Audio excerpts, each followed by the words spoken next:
Добрый вечер. Вы смотрите телеканал АТР, в эфире Прайм Мацарский. Сегодня мне вести программу поможет моя коллега, журналистка и международница издания «Главком» Марьяна Присяжнюк. Она выходит с нами на связь по скайпу. Марьяна, привет. Спасибо большое, что помогаешь мне сегодня вести программу.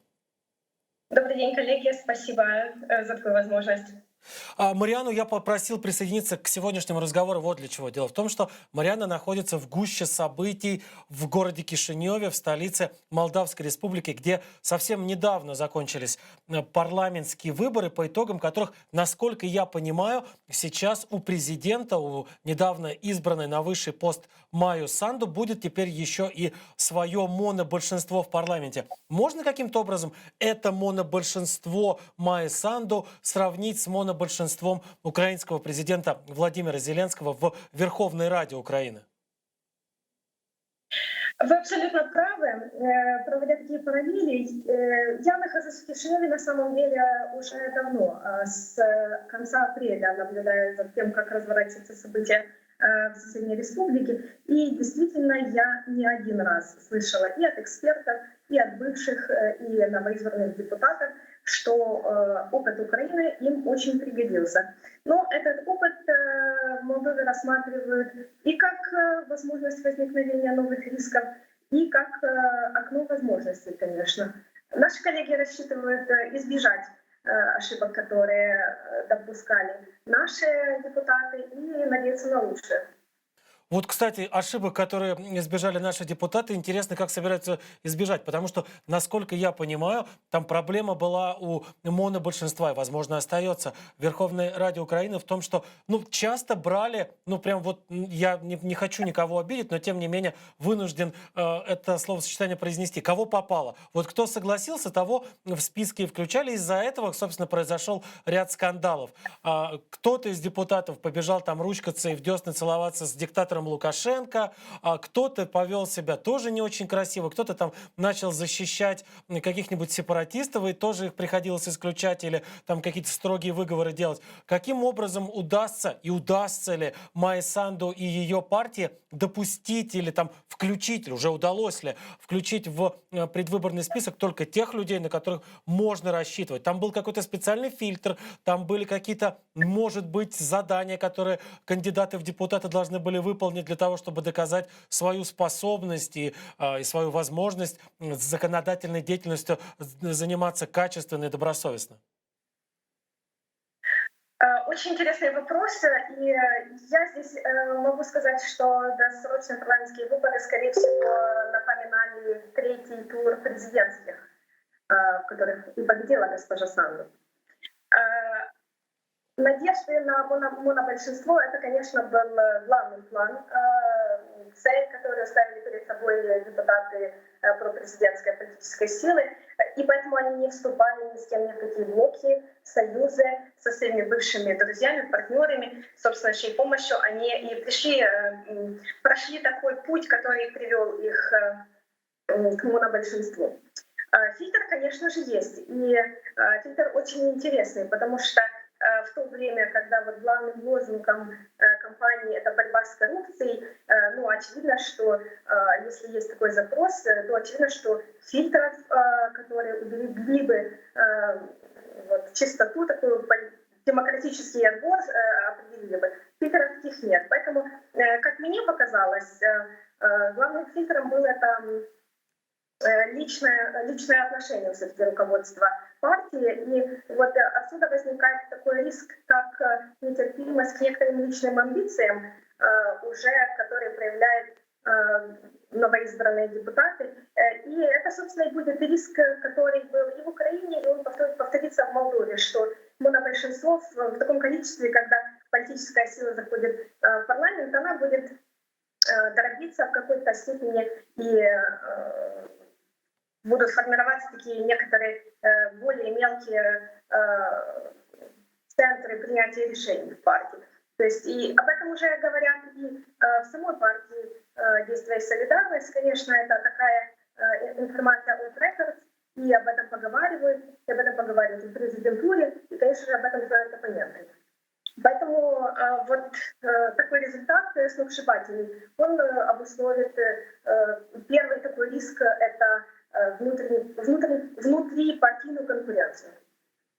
Вот еще хочу все-таки некоторые параллели проследить, если они присутствуют в украинской политике и в политике Молдовы. Вот когда наше уже, тогда еще больше не монобольшинство, а теперь уже монобольшинство шло на выборы, партия «Слуга народа», фактически единственным пунктом программы всех этих очень разных людей было примерно следующее. Мы вот с президентом, как он скажет, так мы и будем себя вести. Голосуя за нас, вы вот тем самым голосуете, в очередной раз показываете свою поддержку президенту Зеленскому. А что-нибудь похожее было в условиях молдовских выборов? Или все-таки там партия «Действия и справедливости», партия Майи Санды какую-то такую внятную, понятную избирателю программу все-таки представила? Вы знаете, ситуация чем-то напоминает, но с учетом местных молдавских особенностей, я бы сказала. Дело в том, что фигура президента в Молдове гораздо слабее, чем в Украине. И, конечно, этот призыв такой к людям поддержать своего лидера, которого они избрали, призыв поддержать именно ее политическую силу, был оправдан тем, что видите ли, дорогие граждане, госпожа Майя Санду, у нее связаны руки без поддержки в парламенте, и поэтому мы вас призываем поддержать ее на выборах.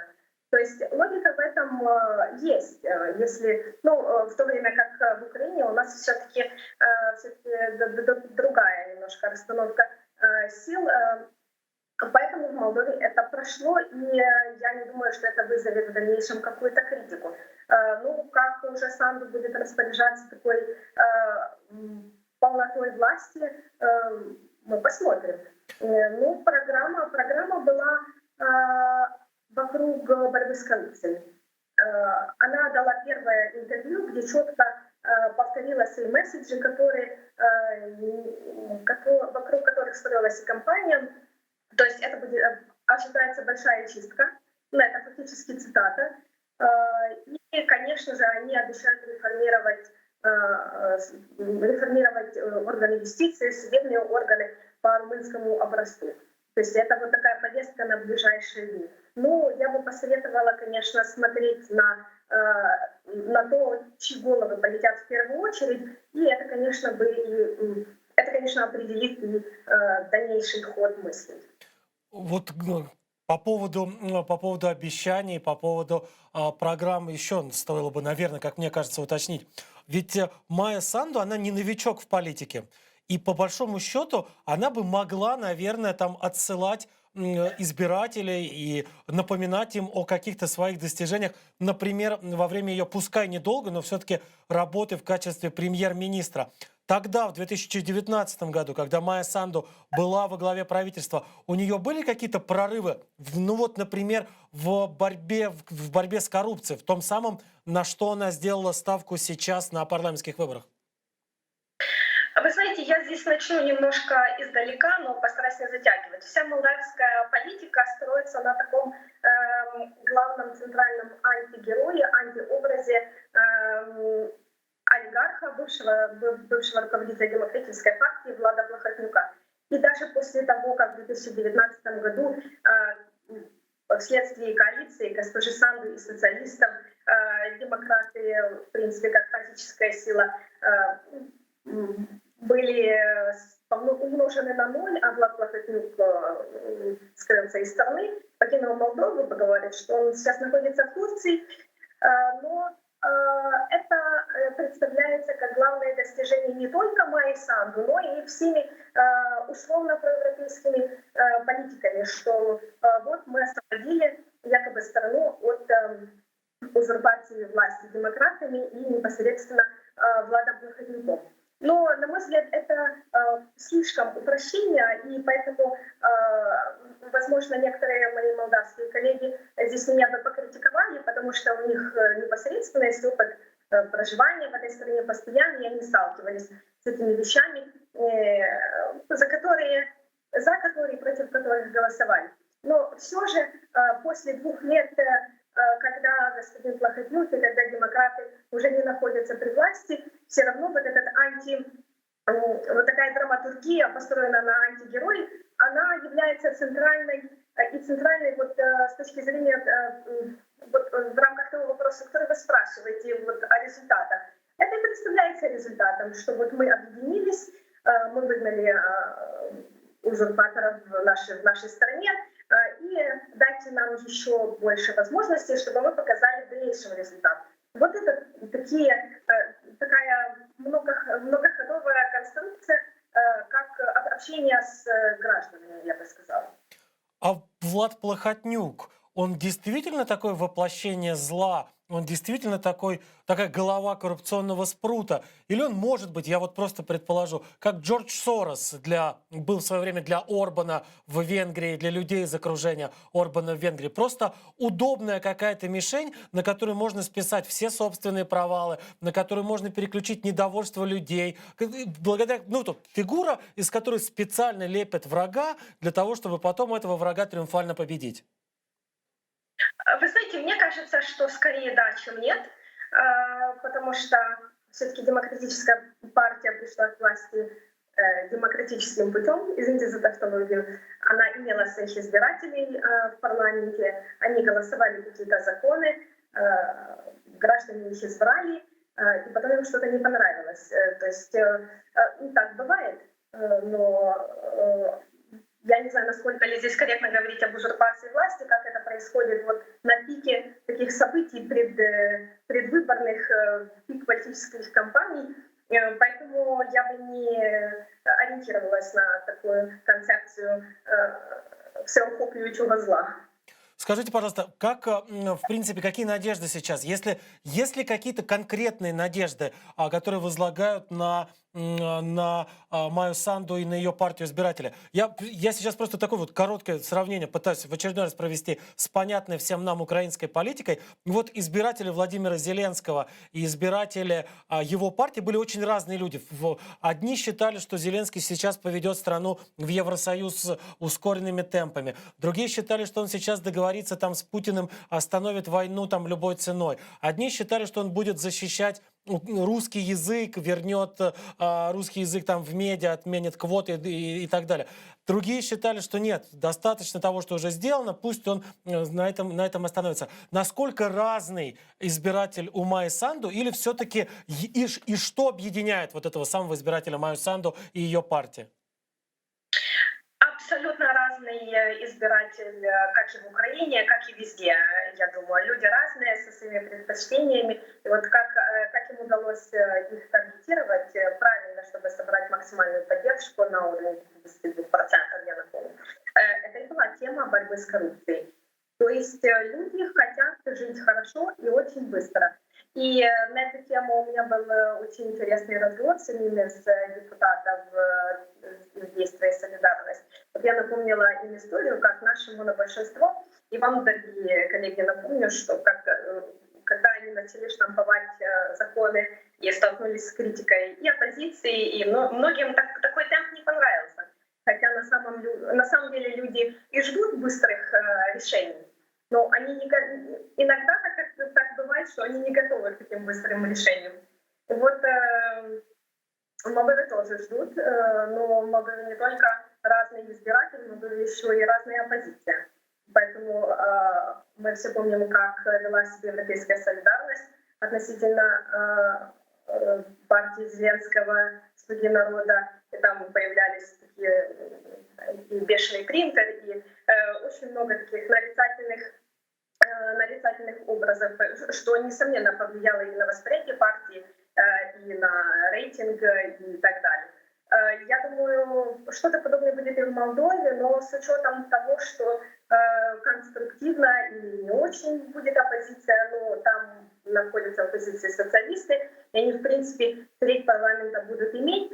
Я не знаю, насколько им удастся влиять на реальную какую-то реальное проведение политики. Все же 63 голоса из 101 это удивительный аргумент.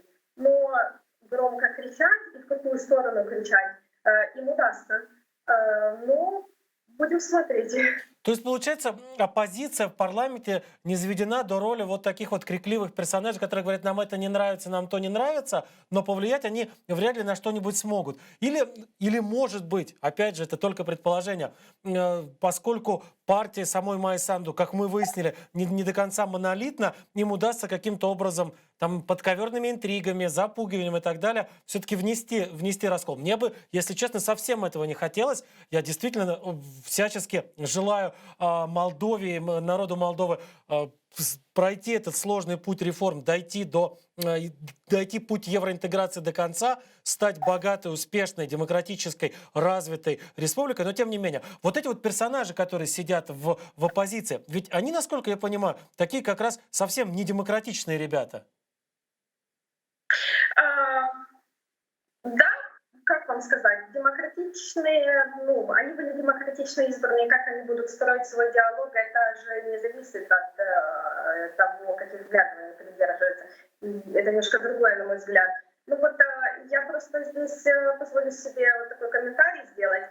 Что касается раскола, я бы не говорила, что это раскол. Это всегда существует человеческий фактор. Это фактор амбиций. И я просто добавлю лишь к вашим пожеланиям нашим соседям, что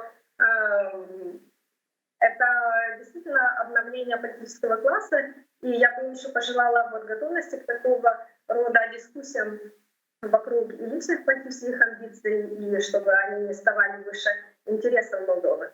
Потому что очевидно, что люди видят себя в каком-то продвижении, иначе бы они не шли в политику, и вот в таком пути они себя будут реализовывать. То есть я бы здесь также отметила, что важно, как будет назначено правительство.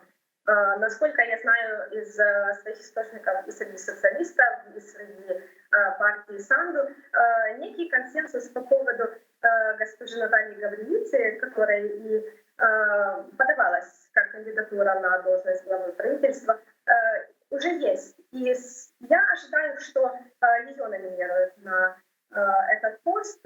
Как будет проходить голосование, конечно, будут определенные дискуссии вокруг этого, но, возможно, вот такого вот таких личных амбиций, которые могли бы негативное влияние иметь, возможно, бы в этом процессе можно было бы избежать многих негативных эффектов от этого. То есть кому какие должности достанутся, как будет взаимодействовать с оппонентами руководство партии Санду, как будут проходить консультации между фракциями. Это все на самом деле важно, потому что вот это первые будут недели, которые закладут фундамент политическому диалогу, который будет разворачиваться, я надеюсь, в ближайшие года, потому что последнее время, последний период Молдова живет из года в год от выборов к выборам. Поэтому хорошо было бы, чтобы все-таки традиция была более стабильной. Хочу уточнить, как теперь выглядит оппозиция. Ведь, насколько я понимаю, главная оппозиционная партия Молдовы стал этот вот блок коммунистов и социалистов, которые возглавляют два бывших президента Республики Молдова, Воронин и Додон. Я правильно, да, говорю? Это действительно коммунисты и социалисты? Или это просто вот персонажи, которые взяли и такую, как им показалось, яркую, интересную вывеску на себя повесили, а сами не имеют отношения ни к коммунистической, ни к социалистической идеологии? Я думаю, что в широком смысле в наших странах и в Украине молодой, какую партию не возьми, она доктринально не будет соответствовать своему названию. Это во-первых. Во-вторых, я думаю, что наш телезритель и наш читатель хорошо помнит, кто такой Игорь Додон. Да, это политик, действительно, который придерживается больше ориентации на Россию, на сотрудничество с Кремлем. Просто десятки визитов в Москву, ни одного визита в Украину по очевидным причинам. Но здесь я бы отметила другое. Они получили 36 мандатов не потому, что они где-то взяли сами или украли. За них проголосовали люди. И, то есть мы должны смотреть не на то, что вот есть такие политики, которые называют себя социалистами и коммунистами. Мы должны скорее смотреть на то, что в Молдове есть 27% людей, которым этот курс интересен и которые они находят для себя привлекательным. То есть вот в чем на самом деле вопрос. То я даже не берусь говорить, проблема это или не проблема, потому что я считаю, максимально нужно корректно давать оценку таким вещам. Тем не менее, это будет оппозиция, которую вот партия Санду получит в новом правительстве. И нравится нам это или нет, такие настроения есть, и они есть сильные. Слушайте, ну 27% это все-таки серьезные изменения, да? По сравнению с тем, что было, скажем, на прошлых президентских выборах, в которых тоже принимала участие Майя Санду, и в конце концов проиграла во втором туре тому самому Дадону, той самой пророссийской позиции, на которой он стоит. Кстати, а вот мы можем теперь сказать, после того, как победила Майя Санду, после того, как победила ее партия «Действия и справедливости», что Москва проиграла, что Москва потеряла Молдову. Почему я спрашиваю? Потому что мы видели и можем себе представить, какие деньги, какие средства, какие там самые золотые, блестящие политтехнологи работали на Дадона, на его команду, на его блок, на его партию и так далее.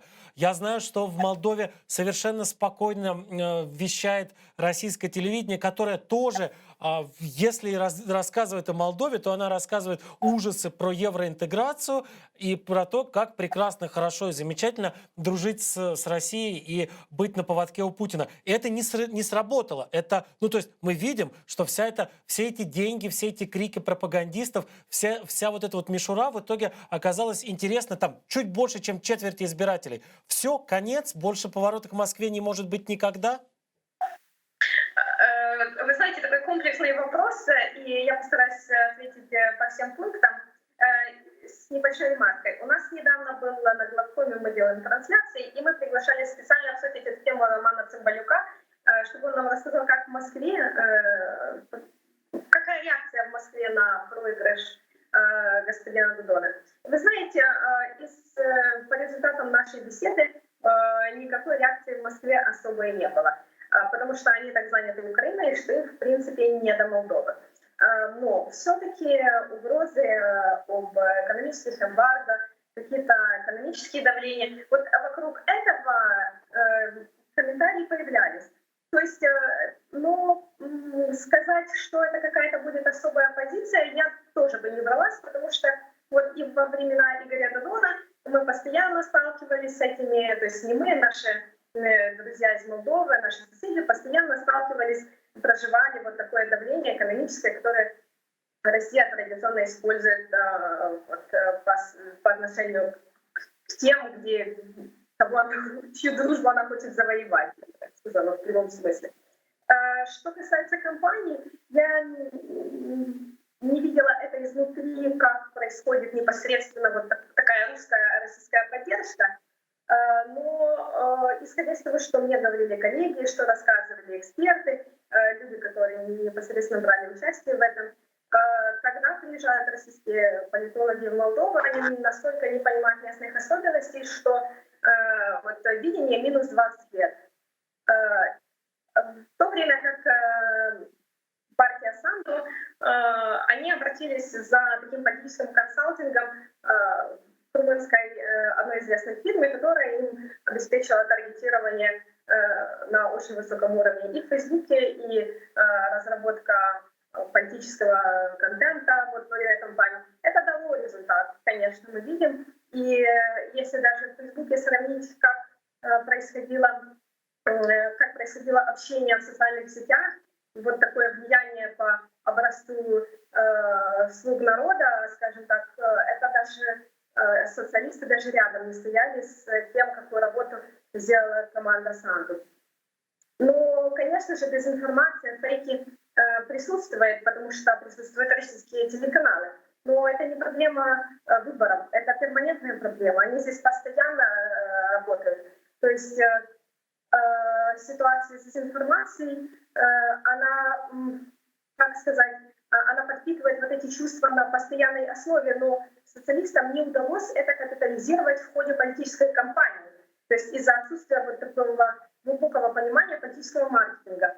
То есть в то время как политическая сила Санду, не имея такой информационной подушки на постоянной основе, вот они сумели профессионально создать и организовать свою работу. Вот это очень важно понимать, вот это соотношение таких ресурсов, потому что пропаганда никуда не денется. И вот это 27 этих процентов, которые есть, возможно, возможно, есть и действительно люди, которые всем сердцем болеют за такой курс, абсолютно это их выбор. Но дело в том, что эффект от пропаганды, он математически доказан, что это действительно процент людей, которые обмануты, зазомбированы и вот идут по такому, руководствуются ложными представлениями о некоторых вещах. Вот если посмотреть на карту Молдовы, как раз вот ту электоральную карту, которую в последнее время часто показывают в медиа, которую можно найти в интернете, то можно обнаружить две аномалии, такие избирательные аномалии. Одна аномалия связана с Приднестровьем, мы чуть попозже об этом поговорим, а другая аномалия связана с Гагаузией. Там в Гагаузии, по-моему, 80, а то и даже больше 80% проголосовали как раз за этот самый блок Воронина-Додона, блок коммунистов и социалистов. С чем связаны такие результаты? Я просто могу вспомнить, что там несколько лет назад мне один мой знакомый как раз из Молдовы, журналист, объяснял, что очень долгое время играли на национальных страхах гагаузов самые разные политики, объясняя им, что если вы будете сейчас голосовать за проевропейских или прорумынских политиков, то Молдова очень скоро вольется в большую Румынию, и вы, как национальное культурное меньшинство, просто растворитесь в гигантском румынском море. Поэтому голосуйте за нас, мы будем держать Молдову в нынешних границах, и, соответственно, ваш голос будет более-менее слышен. Эти страшилки и сейчас работают, они и сейчас применяются политиками? Да, абсолютно. Готовясь к разговору с вами, я как раз читала статью о том, что думает молодежь Гагаузии о выборах в Молдове. И вы знаете, там был очень интересный момент о том, что вот эти страшилки против НАТО, про меньшинства, про все вот эти грязные нарративы, которые распространяются против Запада и против Украины в частности. Да, Украина была важным элементом такой черной кампании и фейков. Но вернемся к Гагаузии. Больше передаются такие вещи от людей к людям, вот по словам этих героев этой статьи. И проблема в том, что молодежь не голосует. То есть молодежь, у которой есть возможность учиться в той же Румынии, в Болгарии, в Турции, потому что Гагаузия пользуется поддержкой Турции, например. То есть очень много возможностей увидеть другой мир за пределами Камрата, за пределами Гагаузии, за пределами Молдовы, в конце концов. И проблема в том, что люди, которые находятся в возрасте, которые уже не употребляют информацию с такой жадностью, как молодые люди, давайте так это назовем, они решают будущее, они решают, каким будет завтрашний день. И проблема в том, что молодежь остается пассивной. В Приднестровье ситуация абсолютно другая. То есть пассивность там не только относительно молодых людей, я бы сказала, это территория страха, потому что мне доводилось там бывать вот, в период этой предвыборной кампании, и если у нас это привычное дело, когда ты идешь по улице, иногда какой-то журналист делает какой-то репортаж, тебе могут подойти, задать вопрос, вот подол, там такое часто очень бывает. Кто может подойти? Это привычно. В Приднестровье можно заработать себе таким образом проблемы.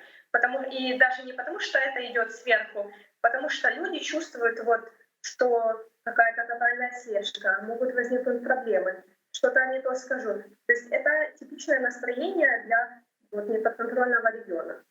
Территория страха и территория пассивности. Кто подходит, кто задает вопросы, кто мешает журналистской работе? Это какие-то тамошние там КГБшники, тамошняя полиция или это просто вот какие-то тетушки? Кто занимается такими вещами? Ну, например, я ездила с коллегами, они делали репортаж о предвыборных настроениях. Просто вы можете подойти к человеку, задать вопрос, он может позвонить куда следует. И могут вот так возникнуть проблемы. То есть у людей, в принципе, нет готовности взаимодействовать с прессой. А почему его нет? Потому что нет понимания, что так реализуются их права. Нет понимания, что пресса — это их гражданский инструмент. У них есть чувство страха и постоянной слежки за ними. Я, конечно, упрощаю эти вещи, потому что само Приднестровье — это это можно не одну программу сделать. И процессы очень серьезные, и когда происходило главное противостояние, вот о котором мы говорим, конечно же, избиратели партия Дадона Воронина, они ориентировались на вот этих избирателей, которым не нужно стараться что-то обещать, их достаточно напугать. Поэтому им не нужно было работать особо в эту кампанию.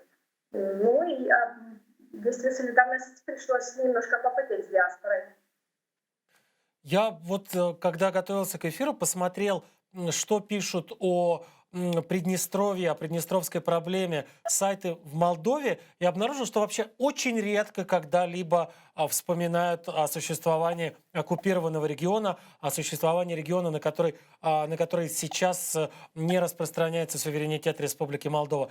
Если сравнить, что происходит в Украине, у нас почти у каждого, наверное, сайта есть раздел о войне, раздел о Донецкой, Луганской области, о тех ее частях, которые находятся под оккупацией. Обязательно вспоминают о Крыме, обязательно идет обсуждение самых разных способов возвращения потерянных украинских территорий под контроль Украине. Почему вдруг в Молдове оккупированная территория оказалась, вне зоны общественного влияния? И можно ли отследить тот момент, когда это произошло? Когда это произошло? Наверное, можно. И, наверное, этим стоит заняться в будущем. Ну а почему так происходит? Это и усталость, наверное, от конфликта, и новое поколение, возможно, политических лидеров, которые не готовы представить решение. И, кстати, я здесь хочу обратить внимание, что госпожа Санду в своем последнем интервью, первом после победы «Есть солидарность», сказала, что правительство Молдовы никогда не имело плана по реинтеграции этой территории. Правительство Молдовы, наверное, все-таки не имело. И такие слова, я не знаю, как расценивать. Будет ли новая власть предлагать какое-то решение или нет, это будет интересный разговор. Потому что диалоги продолжаются, и вот этот формат по Приднестровью, который мы имеем, 5+2, он немножко младше, чем сам конфликт по Приднестровью, которому около 30 лет. Поэтому люди и устали, и ничего нового политики не могут предложить, поэтому так ситуация забуксовала на одном месте. Но меня удивляет другое, почему вот действительно та пассивность прессы, о которой вы говорите, она есть. И никто не собирается туда как-то в эти процессы из середины попадать. Например, проходит еженедельное заседание ОКК, организованный штаб, в который входят и в том числе наблюдатели из Украины. Там за все время ни разу не было ни одного журналиста, который бы освещал, что там происходит на этих заседаниях. Но я, допустим, я очень бы хотела этот процесс как-то для себя завершить, но там тоже есть преграды, потому что Приднестровье, например, требует, чтобы журналисты делали свою аккредитацию. То есть вот такие административные преграды, и они, наверное, и останавливают очень многих людей, потому что вот пробить эту стену действительно тяжело, чтобы и соблюдать какие-то этические стандарты, и все-таки добыть эту важную для всех информацию. Поэтому, наверное, это корень пассивности.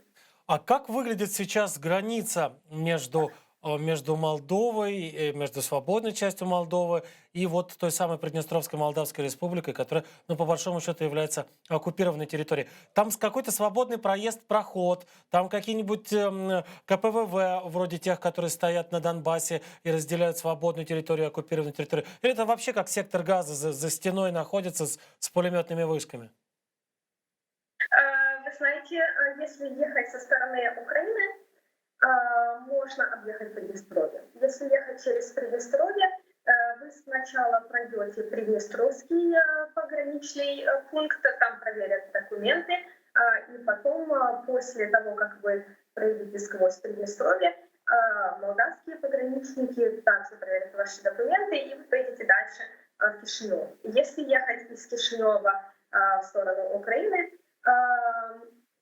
будет линия разграничения, где стоят, ну, собственно, в ту сторону также, но это очень чувствуется, когда вот между берегами Молдовы активность миротворцев. Там российские военные, которые вооружены с автоматами.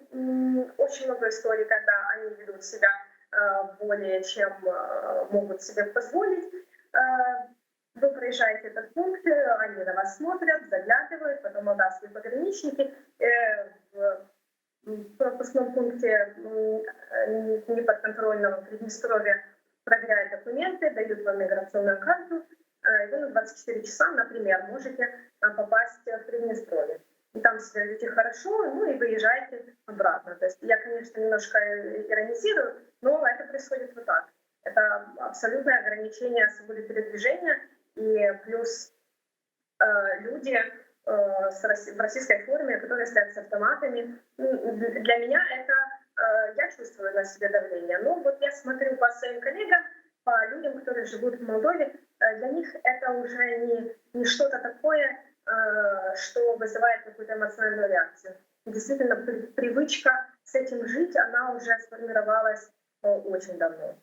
Я помню, я когда-то несколько лет назад разговаривал с с одним из моих коллег в Молдове, и мы обсуждали как раз в том числе вопрос неподконтрольных территорий. И он каждый раз вздрагивал, когда я говорил о Приднестровье как об оккупированной территории, сравнивая с оккупированной территорией Донецкой и Луганской областей или с Крымом. И он в какой-то момент говорит: да мы так мы не употребляем этот термин по отношению к Приднестровью в Молдове. Мы не говорим, что эта территория оккупирована. Там действительно не воспринимается вот отсутствие контроля над этой территорией как следствие оккупации Приднестровья российскими войсками. Что касается восприятия, сложно проводить такую единую оценку, если 27% избирателей голосуют за Додона, который, как правило, фотографируется с Путиным перед выборами. То есть это воспринимается как луч света. Я не сомневаюсь, что эти люди воспринимают это как оккупацию. И это только на правом берегу, свободном, как вы сказали. Что касается международно-правовой терминологии, я не готова сейчас точно сказать, как это определяет власть Молдовы для себя. Я знаю, что это есть решение на уровне Конституционного суда, есть решение ЕСПЧ, которое признает Россию, фактический контроль России за этой территорией. Есть очень много других дел, которые признают присутствие России. И в 2018 году, я напомню, демократы на Генассамблее ООН, кажется, господин Филипп, премьер-министр, который тогда был, он обратился к мировому сообществу с призывом вывести российские войска. Вот так история складывается. Как это действительно ли определяется оккупированная территория согласно правильной и корректной терминологии, это, конечно, лучше уточнить у юристов, которые занимаются. Я как раз здесь больше про ощущения, про то, как люди воспринимают, чем про то, как юристы трактуют те или иные там запятые в бумагах. Хотел, кстати, вот по поводу, если мы уж так взялись за Приднестровье, если мы взялись разбирать влияние Приднестровья на политику, на общественные настроения в Молдове, кто из кандидатов, кто из партии или из кандидатов в президенты использовал как раз вопрос деоккупации Приднестровья и как использовали? Вообще в программах кандидатов и в программах партий как-то фигурировало Приднестровье, или оно настолько уже находится на периферии общественного сознания, что люди там считают более важными проблемами что-то другое, а не оккупацию территории Молдовы? Тема Приднестровья, она воспринимается скорее наоборот, кому первому удастся обойти ее. Потому что конфликт возгорается вот просто от искры, вот на таком социальном уровне. Я здесь хочу сказать, что была одна партия АУР, это коалиция «У меня есть все», унионизм — это вот идея объединения Молдовы с Румынией. Это тоже очень интересная местная особенность. И они в ходе предвыборной кампании организовывали некоторые провокации около вот такой условной границы с Приднестровьем. Конечно же, это вызвало бурю эмоций со стороны приднестровских так называемых СМИ, так называемых, потому что это государственные контролируемые структуры, и в цивилизованном мире, в принципе, такого уже нет. И в Молдове всегда стараются сглаживать эти конфликты, чтобы не злить этих людей. То есть подход такой скорее, чтобы показать, что они одна сторона, и чтобы эти страхи как-то уменьшить. Страхи друг перед другом, страхи перед румынизацией. То есть общество настолько радикализировано, что эксплуатировать эту тему становится уже не то что взрывоопасно, а критически опасно. И была ситуация, когда один из политиков из партии «Действие и солидарность» назвал жителей Приднестровья сепаратистами. Что, в принципе, в рамках здравого смысла отвечает действительности, но его очень раскритиковали и в партии, конечно же, и в Приднестровье, потому что это провоцирует огромные социальные взрывы. Люди начинают нервничать, ругаться, это все переходит на уровень этих форматов переговорных, это все потом переходит дальше, и опять мы стоим на одном месте, и вот так уже 30 лет. Просто действительно, вот когда идет такой отрезок времени на десятилетия, то уже вот этот уровень радикализации страха, он гораздо очень отличается, чем тот, который у нас на Донбассе, конечно. Еще в Украине, на этих территориях, еще, знаете, вот запал есть.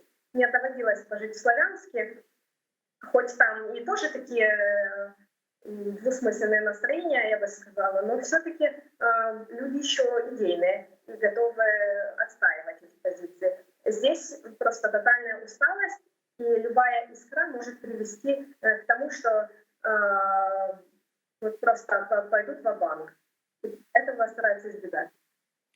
Вы упомянули унионистов, тех людей, которые считают необходимым, не просто возможным, а необходимым объединение Молдовы и Румынии в такое большое государство, в большую супер-Румынию. Их, насколько я понимаю, вот я посмотрел тоже статистику по опросам общественного мнения в Молдове, таких было пару лет назад около 25% населения. Тех людей, которые считают необходимым присоединение Молдовы к Румынии. Скажите, пожалуйста, сейчас эти люди как-то представлены в органах власти, в парламенте, где-то, может быть, на каких-то на местах? И вообще, насколько эта идея популярна, и, может быть, какие-то колебания популярности этой идеи даже можно отследить? Вы знаете, когда Молдова пошла путем евроинтеграции, эта тема сама по себе стала абсорбироваться темой Евросоюза. И Румыния здесь проводит с каждым годом политику все умнее и умнее, потому что она показывает себя как адвоката Молдовы в Европейском Союзе. И это кардинально меняет вот такую фриковую идею унионизма, которая она была 5 лет назад, 10 лет назад, по рассказам более опытных коллег. То есть, конечно, сейчас эти люди есть, потому что всегда есть и запрос на такие спектакли. То есть, как, допустим, устроить провокацию под условной границей с Приднестровьем. На самом деле в этом же нет смысла. Но был смысл политический в том, чтобы показать, что мы будем ходить, кричать. Это вопрос энергии. То есть всегда есть избиратель вот с таким с энергией большее количество энергии, чем нужно для конструктива. И это всегда выливается в какие-то шоу. Такие партии сейчас есть, но большинство избирателей, которые голосовали за их представителей, они все-таки перешли к Санду. И когда вот первый день она была избрана президентом, она обратилась к своим избирателям на румынском языке, на русском, на украинском, на гагаузском, если я не ошибаюсь.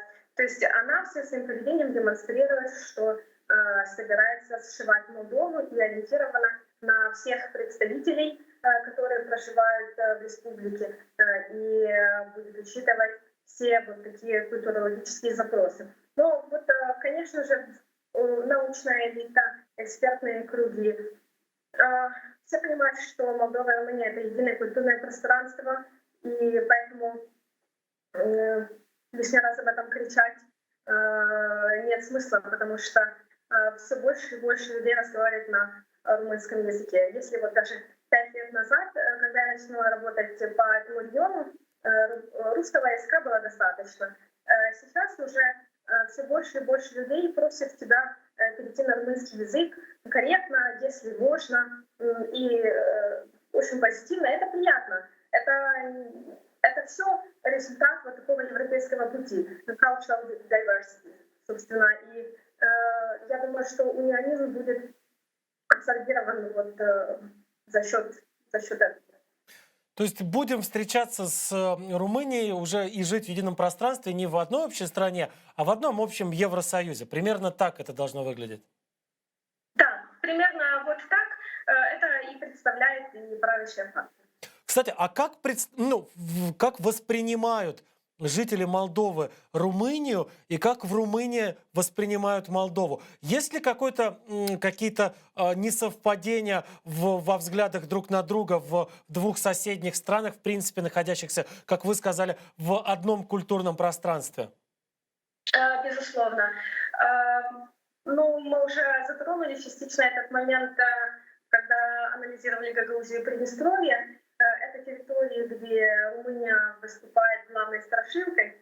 Вы знаете, интересный момент. В Тирасполе даже стоит памятник Тарасу Шевченко. Вот даже пусть Украина будет, лишь бы не Румыния. То есть вот такая антирумынская политика — это основа пропаганды в Приднестровье. В Гагаузии это связано вот просто с пророссийскостью региона и с тем, что очень пассивные молодые люди, и, конечно же, это регион, который традиционно поддерживал пророссийские силы. В Молдове Румыния дает вакцины, Румыния дает огромное количество стипендий. Румыния дает им гражданство тем людям, родители которых были до прихода советских властей на эти земли гражданами Румынии. То есть идет, я даже, мне страшно использовать это слово румынизация, вот будучи, находясь в Кишиневе. Поймите меня правильно, вот это такая румынизация вот правовыми механизмами за счет возможностей. Конечно, вот soft power, знаете, вот, и, конечно же, это меняет и восприятие людей. Румыния в Молдове предлагает возможности. И это меняет картинку людей, которые, возможно, не так это понимали раньше. Практически все едут учиться в Румынию, и те молодые люди, которые приезжают обратно, они, конечно же, приезжают другими людьми. Не потому что что-то там с ними происходит, а потому что общение в другой стране — это всегда следующий этаж какой-то собственной компетентности. В Румынии к Молдове относятся, я бы не сказала, что есть какое-то единое понимание среди людей. На политическом уровне, конечно же, это полная поддержка, и румынское правительство полностью поддерживало Майю Санду и проевропейский курс политиков. И вот в разговоре с некоторыми из них они даже это подчеркивают, что даже тем политикам, которым, возможно, Майя Санду и не очень нравится, дело не в личностях тех людей, которые сейчас управляют страной. Дело в том, какой путь они формируют своими действиями. То есть это совершенно другой политический дискурс, если сравнивать и с Молдовой, и с Украиной. То есть я бы так сказала навскидку, что Румыния лет на 10 пошла вперед, если не больше. И молдаван, конечно, там воспринимают по-разному. Я бы не сказала, что им там легко. Все-таки на уровне людей есть и конфликты, и какие-то взаимные обвинения. Вот проблема есть также то, что вот Румыния, будучи в принципе такой монолитной страной, я имею в виду, что там нет русскоговорящих, например, и нет вот такого открытого окна, через которое могла бы там зайти и российская пропаганда. Но она заходит через Молдову, потому что в Молдове большинство людей разговаривает на румынском и русском. Допустим, редакция издания «Спутник», которая работает на Бухарест, она находится в Кишиневе. И, конечно же, вот такие претензии на среднем уровне между людьми не присутствуют. Это и политика, и какие-то собственные взгляды, и какие-то упреки, которые могут быть. Ну, все будет хорошо. Скажите, пожалуйста, вот вы упомянули молодежь, которая ездит учиться в Румынию, а потом возвращается назад домой в Молдову. А вот действительно все возвращаются или все-таки стараются каким-то образом зацепиться, удержаться в Румынии, там правдами и неправдами остаться? Я просто потому, что я знаю, что в Румынии куда выше уровень жизни, куда выше зарплаты, ну и в принципе, наверное, молодому человеку или девушке после университета интереснее было бы остаться на более высокой зарплате и расти карьерно в стране, в которой и уровень жизни повыше, чем на родине в Молдове. Я прожила в Румынии 2 года, и я встречала разные случаи. Есть люди, которые остаются, там, конечно же, находят себя. Есть люди, которые приезжают и строят свою личную жизнь. Это тоже правда, и это тоже нормально. Есть люди, которые возвращаются в Молдову. Почему нет? Они работают и на телеканалах, в газетах, в государственных органах. Очень разные истории, очень разные случаи. Ну, я бы здесь даже сказала, что тут не столько стремления выехать, сколько стремления получить гражданство.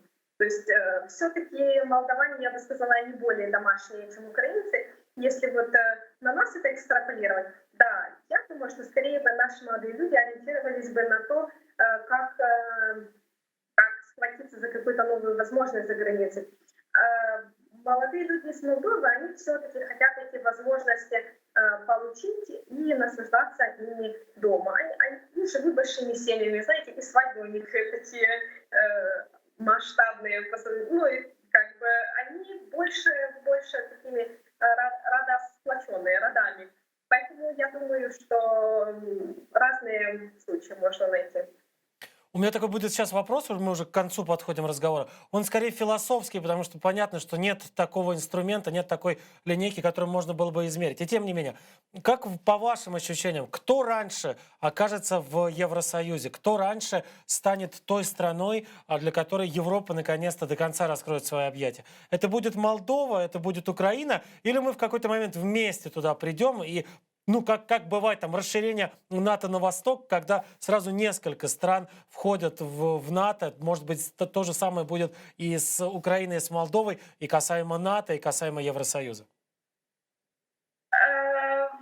Вы знаете, мне кажется, это все-таки не философский вопрос, а вопрос гармонизации и внешней политики, и законодательства. Вот не так давно было создано ассоциативное трио между Украиной, Грузией и Молдовой.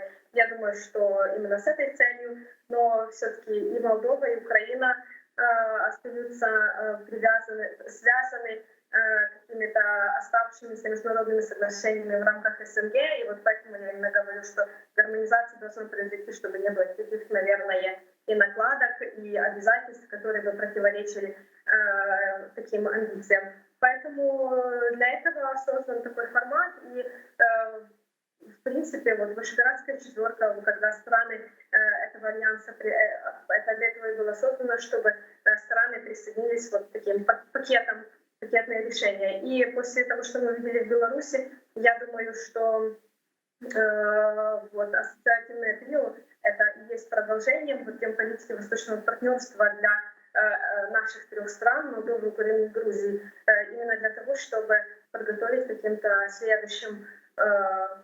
следующим шагам. Спасибо большое, Марианна. Я напоминаю, что гостем сегодняшней программы «Прайм Моцарский» была Марианна Присяжнюк, журналистка, международница издания «Главком», которая вышла на связь с нами из Кишинева, из столицы Молдовы, и рассказала нам о том, что происходит сейчас в Молдове после парламентских выборах, на которых одержала сокрушительную победу партия действующего президента Майи Санду, партия «Действия и справедливости». На этом прощаемся. Всего хорошего. Счастливо.